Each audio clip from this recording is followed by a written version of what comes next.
এই দেশ নষ্ট করছে কারা? যারা কলম ধরা শিখছে তারাই দেশকে খাইছে। কথা বলেন আমি পল্লী কবি কবিতা বানাইছি, আমার কবিতা তো কেউ শুনবে না, কারণ আমরা গরিব মানুষ, গরিব মানুষের কোনো দাম নাই।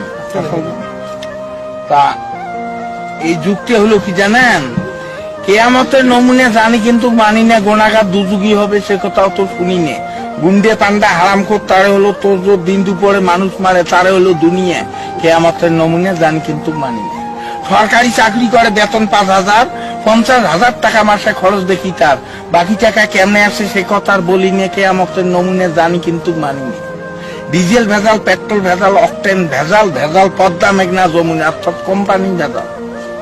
কেয়ামতের নমুনে জানি কিন্তু মানি না। ভেবে কয় রাধাবতর সরকার মানুষ হওয়া কি ছিল দরকার, পশু হওয়া ছিল ভালো, আখিরাতের কাজ করি না অর্থাৎ পরকালের কাজ করি না। কেয়ামতের নমুনে জানি কিন্তু মানি না।